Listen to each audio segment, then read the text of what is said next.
And speaking of Ukraine, here's what else Ukraine is at risk of becoming. The longer it takes for a ceasefire to be established, Ukraine may transform into an arms paradise. Yes, you heard that right. A new report by the Times UK reveals how Ukraine is undergoing a firearms revolution.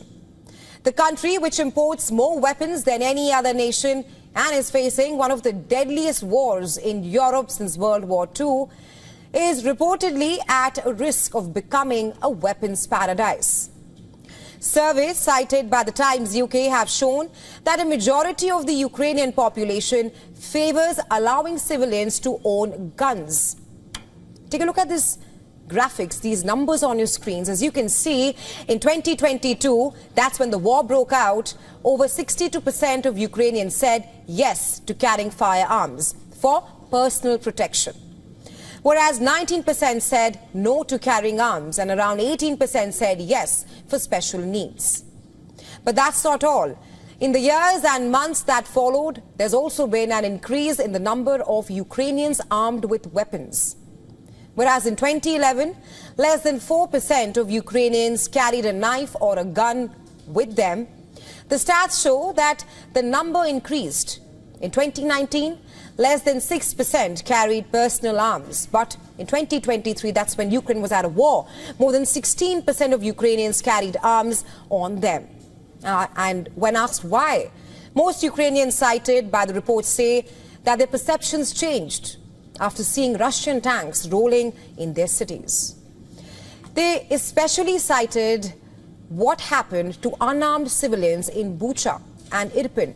Remember, in the early days of the war, Russia was accused of committing the most terrible war crimes in Bucha, a town northwest of Kiev. The city saw fierce fighting after it was occupied by the Russian army on the third day of the war. Reports say that civilians were targeted and images, pictures of dead bodies piled on the street. It had invited global outcry. Fast forward to today. According to those interviewed by the Times UK, for Ukrainians, Bucha is a reminder of what happens to unarmed civilians caught in the crossfire. And so for them, the main priority is protection of their own. And it's not without reason. The country is at a war. For 3 years, they have faced relentless assaults from the Russians, a military superpower that has unleashed waves of missiles, drones and bombs on Ukraine, resulting in civilian casualties. Even though, before the war started in 2022, most Ukrainians did not want firearm controls to be liberalized, and that sentiment has reversed now. Right now, Ukraine is the sole country in Europe where firearm regulations are not governed by law. Instead, a decree from the Ministry of Internal Affairs from 1998 oversees all matters related to firearms. Now, what this means is that the whole situation in Ukraine is pretty much complicated.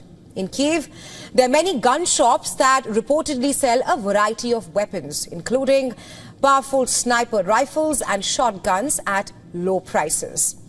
To buy a gun, Ukrainians need to reportedly go through a procedure that just takes about 30 days, about a month, which includes checks and a fee of $1,200. They can own shotguns and rifles, but Ukrainians are not allowed to have handguns unless they receive one for service to the state. Now, critics say that this system is open to misuse in the future. You see, since the war started in 2022, the situation has changed dramatically. Even Ukrainian President Volodymyr Zelensky has encouraged citizens to arm themselves for defense, leading many to receive firearms from the government itself. And since then, a large number of weapons have entered the country, including those left behind by the Russian soldiers. Of course, experts are concerned that without a government program to buy back unregistered guns, post-war Ukraine could see more violence, with disputes being settled with firearms instead of peaceful means. Just to be clear, no one knows exactly how many weapons are in private hands, but estimates say that it could range from 1 to 5 million. It begs this very question: is Ukraine an arms paradise in the making? Well, China has accused the U.S. of interfering in Venezuela's internal affairs. And this accusation by China comes after U.S. President Donald Trump announced 25% tariffs on imports from countries that buy oil and gas from Venezuela. The tariffs, he said, could come into effect as soon as on April 2nd. Well, China is the largest importer of Venezuelan oil, while other buyers of the Venezuelan crude oil includes India, Spain and the US itself. In a press conference, Chinese Foreign Ministry spokesperson Gua Jiakun called on the US to stop interfering in Venezuela's internal affairs. Also, he urged the US to abolish what it called the illegal unilateral sanctions imposed on Venezuela. The South American country has been under US sanctions for years, including a new round in January. Announcing the tariffs on Monday, Trump on social media platform Truth Social accused Venezuela of being very hostile to the US, of purposefully sending undercover tens of thousands of high-level and other criminals to the US. That's what Trump has accused Venezuela for. Meanwhile, the Venezuela's president, Nicolas Maduro, hit back at Trump's announcement and said they can sanction and impose tariffs on whoever they want. What they will not be able to sanction is the love and patriotism of the Venezuelan people. Las sanciones de ayer las derrotamos. Yesterday's sanctions, we defeated them, and those to come, we will also defeat them with work, inventive creation, love and patriotism. They can sanction and impose tariffs on whoever they want. What they will not be able to sanction is the love and patriotism of the Venezuelan people.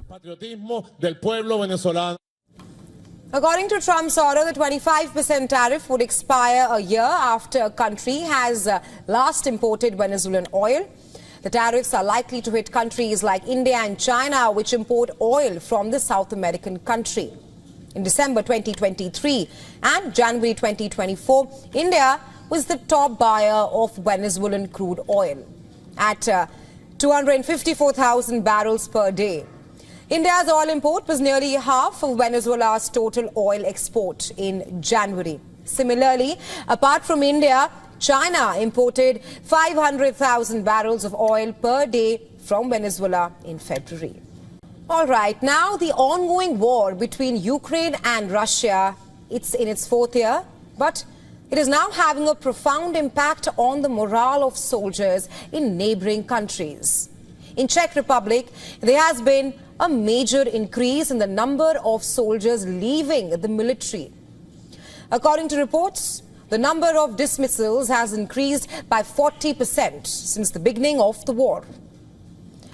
Czech Defense Minister Jana Černochová attributes this trend to the public climate fueled by threats of mobilization and deployment to Ukraine.